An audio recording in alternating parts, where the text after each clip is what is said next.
Assalamualaikum, balik lagi di channel YouTube-nya aku dan aku dia ibu 4 anak krepot.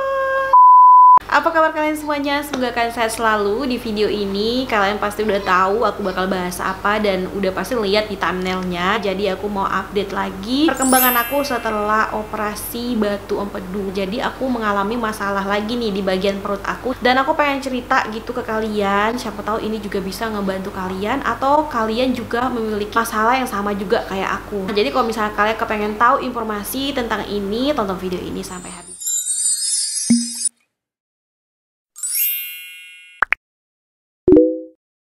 Ke videonya aku mau disclaimer dulu kayak biasa, kalau aku ini bukan dokter, aku bukan bidan, aku bukan tenaga ahli medis. Pure semua yang aku bicarain di sini adalah berdasarkan pengalaman aku. Jadi kalau misalnya kalian mau nambahin tentang cerita kalian atau apa aja yang nggak aku sebutin di sini, boleh banget tulis komen di kolom komentar bawah. Nah, langsung aja kita ke pembahasannya. Pertama aku mau ceritain dulu kronologi kenapa aku bisa cek lagi ke dokter penyakit dalam. Udah pasti aku mempunyai gejala-gejala yang buat tubuh aku tuh nggak nyaman. Seminggu sebelum aku ke dokter penyakit dalam, aku tuh ngerasain badan aku tuh sering banget sakit-sakitan. Gejala awal yang pertama kali aku rasain pada saat aku makan, aku ngerasa perut aku tuh begah, sering kentut juga. Aku merasa banyak banget angin dalam perut aku. Terus perut di bagian sebelah kiri, aku ngerasain kalau misalnya habis makan itu terasa teriris-iris gitu, terasa perih gitu di bagian perut sebelah kiri aku, di bagian bawah pusar. Setelah itu kan aku lama-kelamaan mulai ngerasain gejala-gejala yang lain seperti aku susah buang air besar.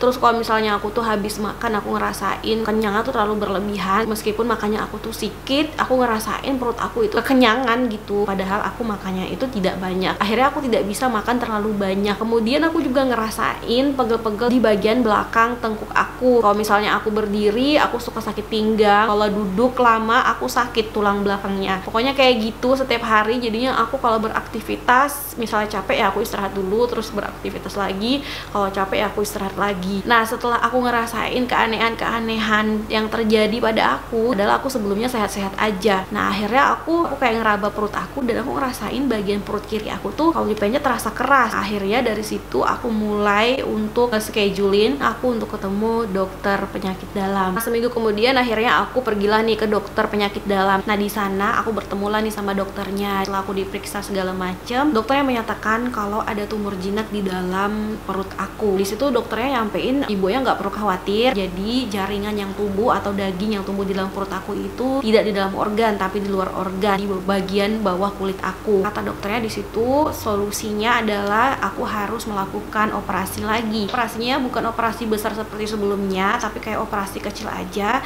Jadi bakal disayat kecil gitu. Nah, kenapa kata dokternya harus dengan operasi lagi?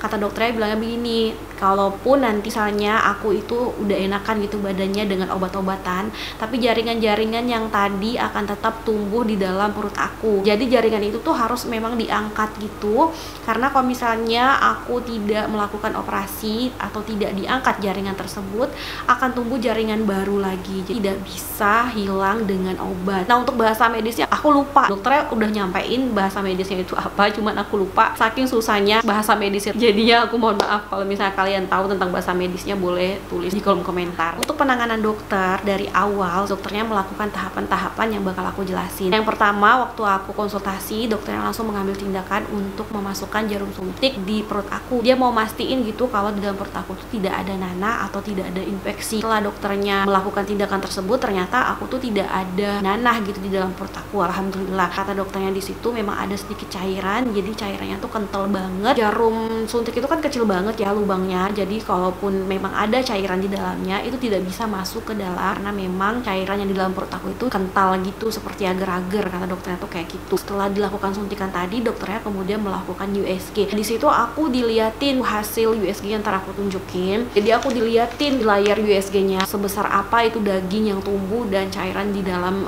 perut aku. Ukurannya tuh sekitar 7 cm. Nampaknya tuh seperti ini setelah di USG. Dokternya itu nge-USG sepanjang ini. Bentuknya tuh kayak gini. Ini tuh seperti kayak mengingat waktu hamil dulu ya. Aku tidak bisa ngejelasinnya. Pokoknya kalau aku lihat ada putih-putih di sini, nah itulah daging yang ada di dalam perut aku. Ukurannya 7 cm, tidak besar, kecil, dan kalaupun melakukan sayatan operasi itu tidak dengan sayatan besar gitu. Jadi sayatannya sayatan kecil aja. Kata dokternya bius lokal pun bisa, tapi aku kan takut ya. Setelah itu dokternya kemudian menjelaskan tentang penyakit ini dan kenapa bisa terjadi gitu ya. Itu karena dampak dari operasi besar yang aku lakuin. Luka operasinya ini kayak mau infeksi tapi tidak jadi karena daya tahan tubuh aku, dan akhirnya tumbuhlah jaringan daging ini gitu di dalam tubuh aku. Pokoknya penjelasan dokternya seperti itu. Nah, terus dokternya jelasin nih ke aku kalau aku tuh tidak perlu khawatir dan tidak perlu juga buru-buru untuk mengambil tindakan untuk operasi, karena memang jaringan ini tuh tumbuhnya sangat lama, bisa 1 tahun, 2 tahun, 3 tahun untuk membesarnya. Mungkin 2 tahun yang lalu jaringan ini sudah terbentuk gitu ya, tapi semakin lama semakin besar. Kalau ngerasa badan kita tuh sudah tidak nyaman banget, ya udah langsung aja untuk dilakukan tindakan. Dokternya tuh ngomongnya tuh seperti itu. Nah, setelah itu dokternya kasih aku resep, terus kasih aku obat, dan aku lihat di situ obat yang banyak dikasih sama aku itu obat lambung, terus obat anti nyeri, ada 5-6 jenis dokternya kasih aku obat. Sebenarnya aku pikir ya kalau dikasih obat sebanyak itu juga tetap aku nggak akan sembuh ya, tetap harus dioperasi, tapi aku nggak tahu nih dokternya kenapa terlalu banyak kasih aku obat. Nah, setelah konsultasi gitu dengan dokter penyakit dalam tadi, akhirnya aku mengambil keputusan nih, aku tidak langsung mengambil tindakan untuk melakukan operasi. Jadi aku bener-bener mau mastiin nih kenapa gitu, apakah nanti ada penyakit lain-lainnya, aku takutnya kayak gitu. Jadi aku mau bener-bener periksa apa yang ada di dalam perut aku, dan aku mau konsul lagi ke dokter legesif atau dokter pencernaan yang sebelumnya udah ngoperasi aku pada saat aku melakukan operasi batu empedu. Nah, sampai sekarang aku belum melakukan konsultasi ke dokter legesif, jadi nanti aku bakal kasih tahu kalian gitu ya perkembangannya tuh gimana kalau misalnya aku udah ketemu dokter pencernaan aku dan aku nanti akan mengambil keputusan apa. 1 bulanan lebih aku dari dokter penyakit dalam itu, dan aku masih ngerasain yang seperti aku bilang tadi gejalanya dari awal, dan itu masih banget aku rasain. Malahan sekarang tuh lebih sakit gitu dan lebih begah. Saat aku merasa capek aku bisa istirahat dan badan aku bisa ngerasa baikan, ya udah nggak apa-apa,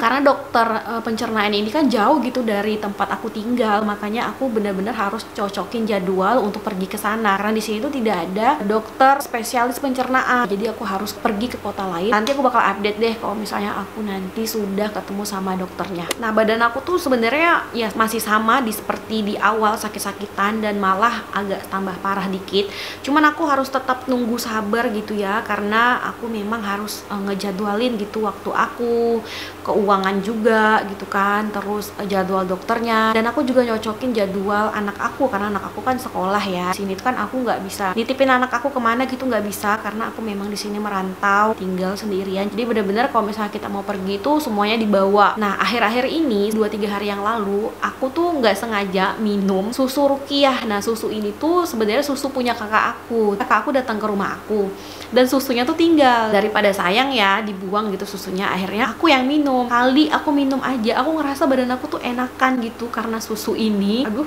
susu ini terbuat dari apa ya, kok tiba-tiba badan aku tuh ngerasa enakan gitu, udah nggak sakit pinggang lagi, terus aku duduk belakang aku juga nggak terlalu sakit lagi, terus BAB aku juga lancar. Jadi aku kayak penasaran banget sama susu ini, khasiatnya tuh banyak banget gitu di aku, dan aku cocok dengan susu ini. Aku bakal share lagi ke kalian tentang susu ini, terus susu ini tuh apa, aku kepengen kalian juga ngerasain juga gitu ya. Dan nanti kita bakal bahas di video yang terpisah. Oke, jadi sekian dulu videoku hari ini. Makasih buat kalian yang udah nonton video ini dari awal sampai akhir. Semoga video ini bermanfaat dan bisa menambah informasi untuk kalian di luar sana. Nah, sampai jumpa lagi di video aku selanjutnya. Assalamualaikum warahmatullahi wabarakatuh.